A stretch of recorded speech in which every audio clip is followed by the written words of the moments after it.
Good morning, all. I hope last class we have discussed about analog to digital converter, analog inputs, and then analog to digital converter.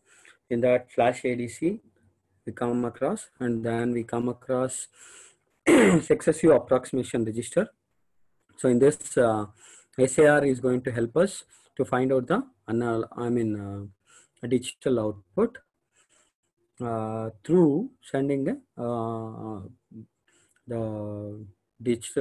DAC will give a parallel corresponding output, and Vin will be the reference, Vin will be the input voltage.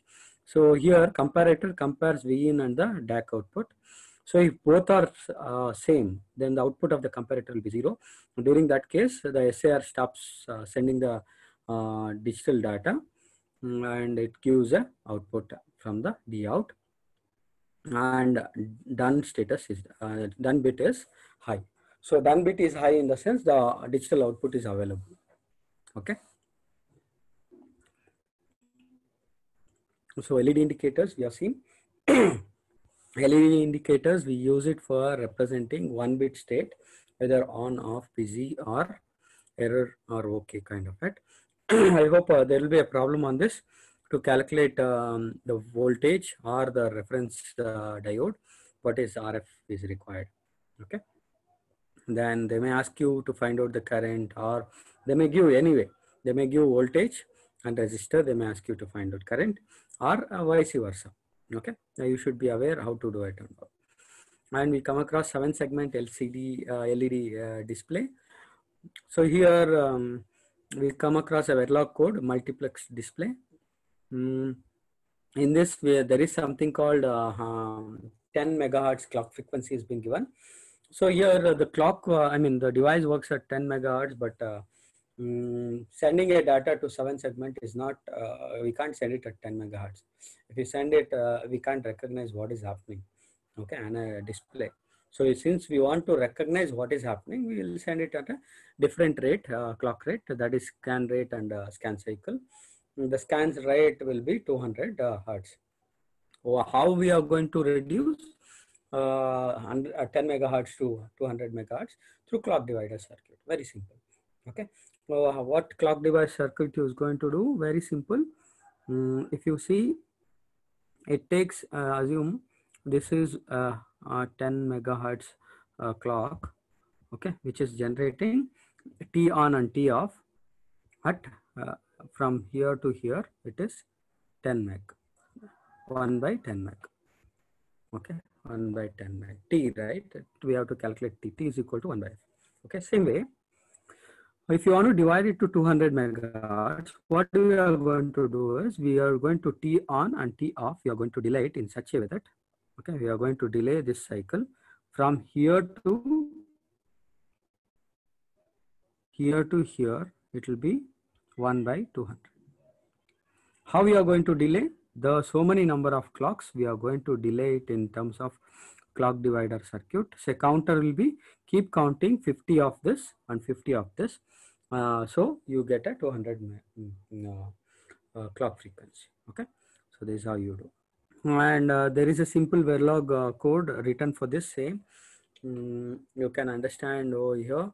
The simple Verilog code, like a divider, divide master clock to get scan clock, and then you have incremental increment digit counter once per clock scan clock cycle, and parallelly you have something called multiplex to select a BCD. Okay, since in the 7-segment here you can see there are 4 7-segment. So here you want to understand which data you are sending to which. Okay, to make it enable, you have this kind of one BCD 0, BCD 1, BCD 2, BCD 3. And how we are going to select this one? Activate select digit anode. So you are going to do this. And moving to next, I hope this code you are aware. So here you actually are sending the 7-segment values to the 7-segment LED. So here, if you want to represent 0, the G bit should be 0, G bit should be 0, and all others should be high. High in the sense it should glow. Okay, if you take 7 segment. So 0 should be displayed. This should be off. This is G. G, you are going to drive it 0. So to all other variables, you are going to drive 1. So you can make out from here. Okay. So that's it. Okay. And straight away move on to next LCD. We have come across here 5 marks question will be asked. What are the advantage, disadvantage, and LCD? So you should be able to tell about it. Moving to next, these are the output devices where it connects. I mean actuators. Okay, how the things are going to happen. So let me understand a simple solenoid. How it works. Okay, what is solenoid means? Very simple. This is your solenoid. Okay, so here you will have a coil. This is your coil. This is your spring. Okay, spring.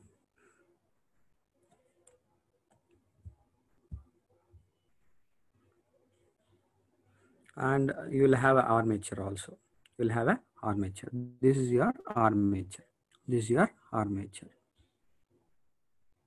This is your armature. Okay. So here very simple. Whenever you induce a voltage in this solenoid, what happens? The solenoid pulls the armature in. The solenoid pulls the armature in, and this particular one is connected to the outer world. Outer world can be a fluid, liquid sensor, fluid controller, or a gas valve. Okay. So what it will do? So whatever the flow of liquid, it will stop it. Okay. I just redo.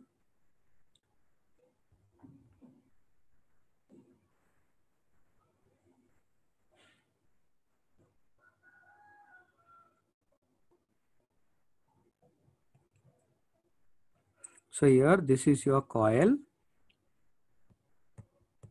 This is your spring. This is your armature. Okay. So this is your output world. This will be connected to output world. Okay. So here, whenever you apply voltage, this coil get induced and it will allow the armature to flow in. So when it flows in, whatever the liquid flowing here, if this one comes here and it will stop it. Okay. So that's how the solenoid valve is going to control the fluid as well as gas. Okay. So this can be attached to any rod or a lever or any kind of stopping object. Okay. So what happens whenever this armature comes in, flows in, this particular one will flow out, and this will get extended. And the spring, if ideal case, what happens if no current or voltage is there? During that case, this coil will be in halt state. The spring doesn't allow the armature to go in. Ideal case. Okay. Assume there is a potential or there is a current flow in the coil through this nodes. If this nodes get charged and the voltage or the current is flowing in the coil get charged, or the coil get induced or charged. Because of this, whatever the effect of spring will be ignored and the armature will be going in. Once the armature goes in, this particular block, whatever this end, it will come out. Okay. So that is going to happen. So I hope everyone understood how the solenoid valve works. So any doubt, someone can unmute and talk to me. Shashank? No, sir. Thank you. So explain once again, sir. Yeah, good. Who is that? I'll do that. Can I know your name, please? Okay, I'll resume back. So yeah, very simple. So in this solenoid, we have three things. One is coil. Okay, coil. Second one, you have something called spring. Okay, so and one more, we call it as armature. Okay, so whenever there is no current in the coil, what happens? It is in a halt state. The coil is not energized. Nothing will happen. The spring will the spring will have more power than the coil. So it will halt the armature not to go in. Assume there is a current flow in the coil because of these two nodes. Okay, because of the current flow in the coil, irrespective of the effect of spring, the coil gets charged. The coil energy will be more than the spring energy. During that case, this armature is going to go in. Because of the in, this particular one can be connected to outer world through a rod or a lever or through a any other mechanical movement. Okay, so what happens whenever the armature goes in? This particular, assume there is a water tank. Okay, the water is flowing through this one. So whenever the armature goes in and it blocks it will blocks the water flow in. Okay, during that case the water doesn't go in. Assume the coil is not energized and it has not moved to normal position. During that case, what happens? This particular thing won't be there. Okay, the water will be keep flowing into the keep flowing into the tank. Whenever there is a charge and the coil the coil got induced, and this blocks this wall. Once this block has happened, no flow of water will be there. So that's how the solenoid is going to work. I hope you understood. Everyone? I believe you understood, and I keep moving. So how the circuit is going, this is circuit one. Okay, this is how mechanically or physically it looks. So how you are going to control the current flow in this solenoid? So you will have an output driver. So you will have a transistor. So whenever you flow a certain charge in the transistor, this particular coil is going to induce the same. Okay, so more of the current flow, the more of the solenoid operation. Lesser the current flow, the lesser the operation. Why we have this diode? See, suddenly you remove a current, suddenly you give a zero input to it. Okay, during that case, this is going to off. So to avoid the spark and other things, you will have a diode here. Okay. So same thing, you can have a relay armature control. Relay in armature control and in electric context. Say, I hope everyone are aware, in our home there will be something called MCB. Okay, MCB mean main circuit board control or something. Okay, whenever you switch off that particular main, entire current flow to the home has been turned off. Why? How it is going to control in the sense? So there will be a relay. What is this relay is going to do? The relay will break the circuit. Say here, assume there is a circuit. Assume this is a relay. Okay, and this circuit is connected to many of the parts at home. This can be your living room, and this can be your hall. Okay, and this can be your a room, bedroom, and this can be your kitchen. Okay, whenever there is a current flow, this particular one will be connected. The flow of current will be keep flowing.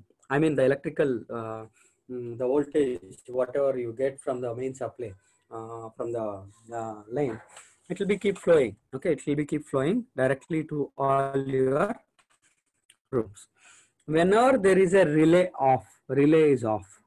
The moment relay off, the current flow get offed.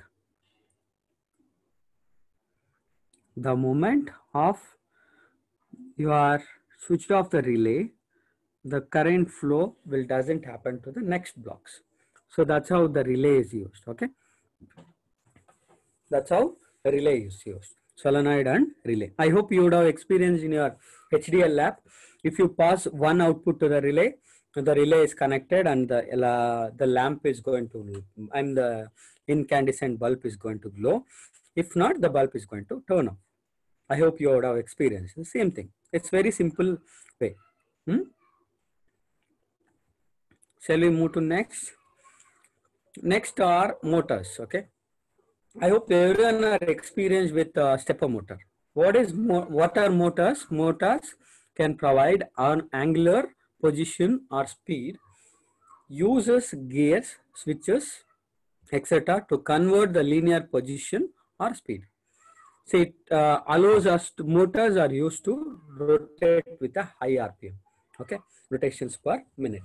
So here we have, let's me understand how a stepper motor is going to work. Stepper motor will have a magnetic bar with south and north pole. So this is your magnet. Okay, magnet. So here there will be coils surrounded around it. Here for our understanding purpose, there are 4 coils only. Okay, it can be a number of coils also. Assume there is 2 coils. Okay, there will be a full coil inside a stepper motor. So whenever there is a current flow in the coil, the magnet keep rotating. The magnet inside the one, it keeps rotating. So here you can see the north pole is attracted to the south pole and south to the north, because the coils are designed in such a way that the electromagnetic effect to be positioned to the magnet in such a way. Okay, this magnet will be positioned, the magnet will be positioned in such a way. Okay, same way, this is one rotation, one angular position.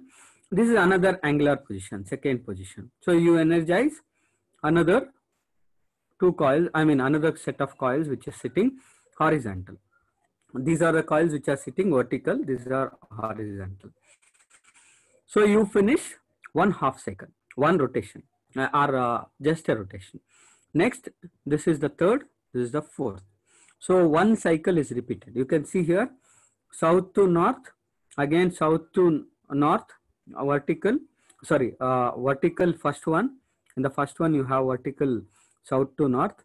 In the second one you have horizontal, say east to west, if you consider, south to north, and same way third one, vice versa of 1, reverse of 1.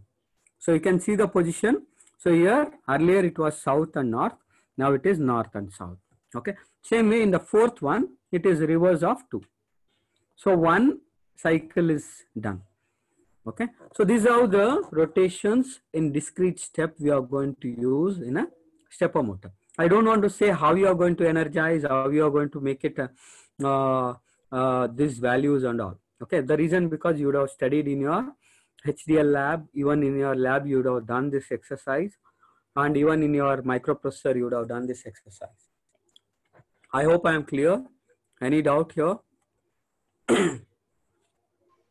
No, sir. Okay.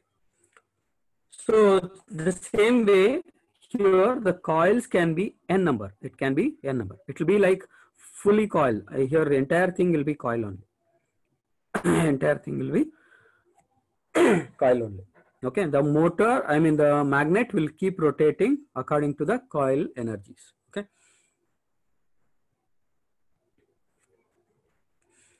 Next, we have in the motor and servo controllers. So in servo motor, we come across DC motor. I hope everyone are aware of DC motor. Okay. So we use DC motor for different variations of our needs. I hope everyone are used trimmer in your day-to-day life. The major boys would have used, even girls would have used the trimmer. The trimmer works on a principle. The DC motor is connected to the twin blades. The twin blades have a movement of it. The moment you give speed 1, the motor rotates in one particular RPM. If you give speed to, the motor rotates in another RPM. And to adjust your blades, you have the other way. So you can pull it, I mean the steps you can put it on. So that's how you use a stepper motor, DC motor in our day-to-day life. Okay, the same way we can use it DC motor in our cars and even our different activities which are required. So to control our speed, okay, by varying the current or voltage driven to the DC motor. So if you give a little bit less voltage, the rotations in the DC motor will be less. If you give more voltage, the rotation will be more. You can experience if your battery, 3-volt battery to connecting your DC motor, if battery is too low, in that sense the battery is got discharged, it is nowhere, it is about to dead. During that case, the rotations will be very less. Okay, if it is fully charged, the operation of the DC motor will be more.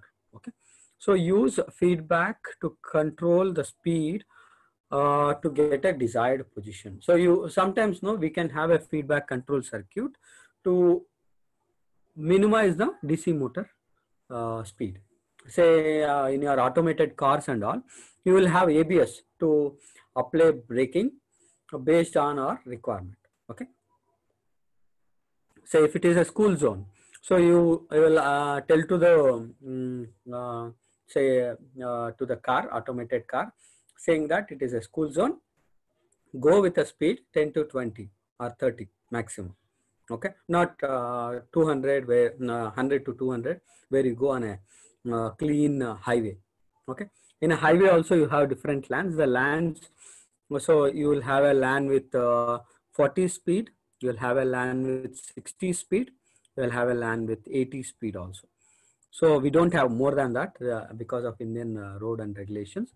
Okay, so this is how you are going to control the speed of the motor. Coming to servo controller.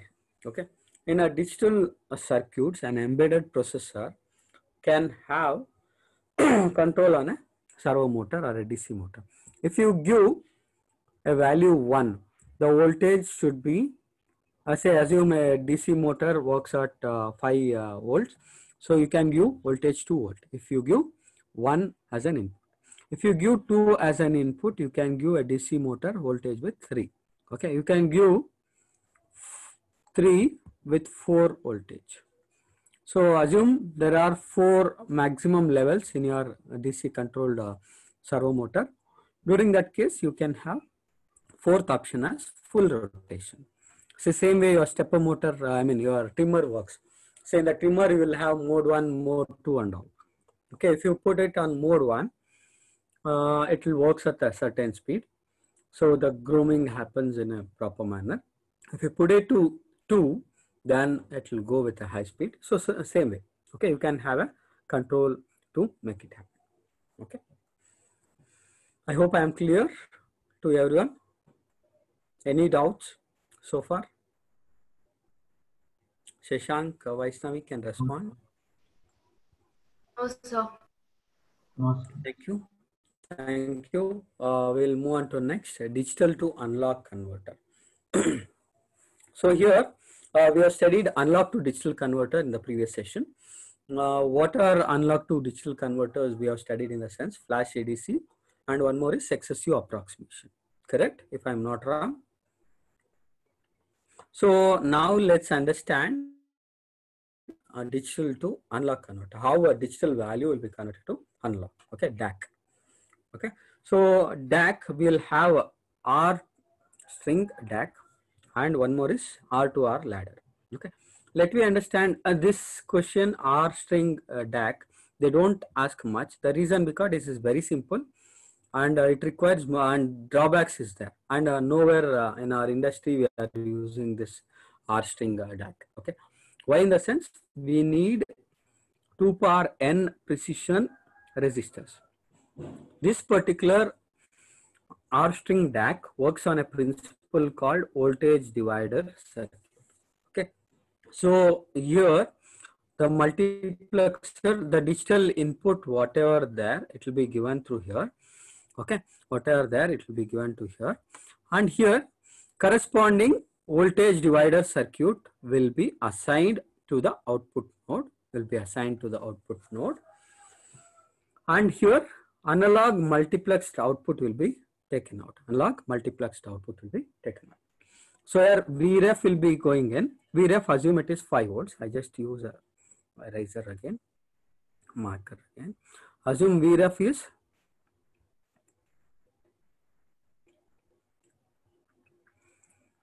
is 5 volt. So use 0, 0, 1. Only this particular part of the circuit is enabled. Okay, during that case, so these are on and it takes that particular voltage and gives to the analog device. Okay, assume all are on 1, 1, 1. During that case, all the A0 circuit and A1 circuit and A2 circuits are on. Because of this, the corresponding voltage divider voltage will be gone to the output node. Okay. Any doubt here? This is very simple. Only thing, you should have a precise 2 power n resistors. And to have a precise 2 power n resistor, it is very difficult. And one more thing, it consumes a lot of space in the chip area. So we don't, and it is not too accurate because voltage divider, some resistors may, because of other effects, it may not work properly. Because of that, the analog value may not come properly. So we may not use this particular digital to analog converter, but it is very simple to design and we can use in our day-to-day life. Okay. So we'll go with another digital to analog converter. I hope you would have experienced in your 4th semester AEC lab or 3rd semester AEC lab. What is this analog to digital converter is going to do? So here you will have R and 2R ladder. What is R? This is R and this is 2R. Okay. So whenever you give an input voltage A0, A3, A2, A1, A0, it takes that corresponding digital input, corresponding reference voltage will be converted to the analog voltage and will be thrown out at the V out. Okay. So this is how your R to R ladder is going to work. So some binary weights currents. That's what you are going to sum up the binary currents. So assume A3 is 1, A2 is 1. These two gets added. Other things are 0. So these two gets added and it will flow to the output node. Okay, that's how your R to R ladder is going to work. So here requires 2 power n matched resistors. 2 power n matched resistors. Compared to previous one, it is 2 power n. Here 2n. You need 2n. If n is 8, so you need 2 into 8. There are 16 resistors, matched resistors are required. Not more than that. But in the previous one, if n is 8, 2 power 8, it will be, what will be the 2 power 8 value? So many resistors are required. So it is very difficult, okay, in the compared to previous one on the R to R ladder. So that's the reason we use R to R ladder in our day-to-day life. Okay, R to R ladder digital to analog converter. I hope you have studied in your 3rd semester experiment, 3rd or 4th semester AEC lab. So the reason of studying this experiment is to make you understand these are the necessity circuits in our day-to-day life throughout our career. That's the reason it has been kept there. Okay, so moving to next, IO controllers. Any doubts so far? Participants, you can put it on chat window. No doubt. No doubts. Okay, we'll go on to IO controller. I'll take another 5 more minutes on IO controller and we'll wind up the session. So IO controllers, what are IO controllers means, which is going to control the input output operations. We call it as IO controllers. An embedded processor needs to access input and output data. Okay, so it should access the input data as well as it has to give the output data also. So best example, your keyboard or keypad. So if any key is pressed, that has to be taken by the processor, and correspondingly it has to be displayed on the output display. During that case, IO controller bridges a gap between the input keyboard and the output display, and processor takes the major role to transform the input to the output. Okay, if you have pressed A in your keyboard, A has to be displayed on your Word or PowerPoint. So your IO controllers give a support to the processor to understand what is happening. Okay, IO controllers circuits that connects IO devices to the processor includes control circuits, input registers for reading, output register for writing. Okay, IO ports. So simple registers access to the embedded software. So best example, I hope in your fourth or fifth sem you would have studied 8086, correct? There you would have come across 8255 PPI, Programmable Peripheral Interface, IC. So what this IC is going to do is, this is your microprocessor, this is your IO controller.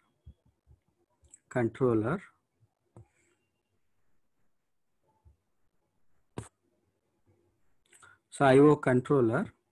So what it is going to do in the sense, this bridge between your IO devices. IO devices can be your keypad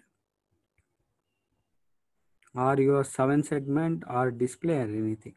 Assume any key is pressed. This guy takes the input from here and it passed to the 8086.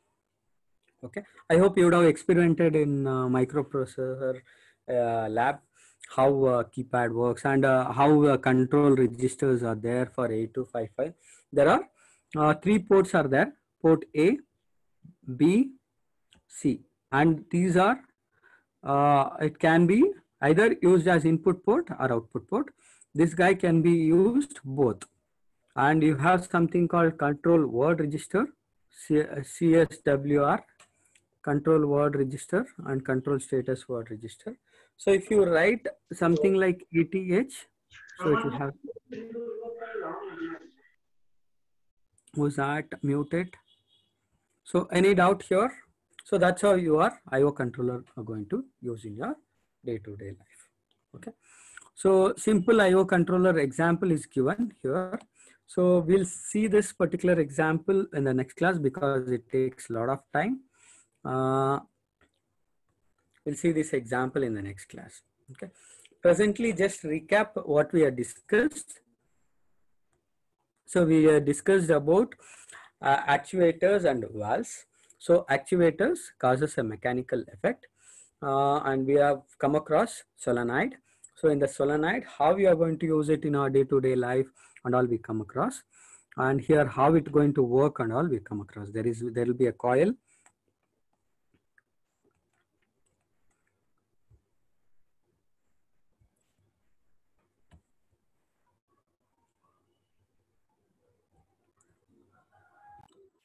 Thank you all. This is Mahendra, Assistant Professor, Department of ECE, Cambridge Institute of Technology. Thank you. Have a nice day. Safe stay.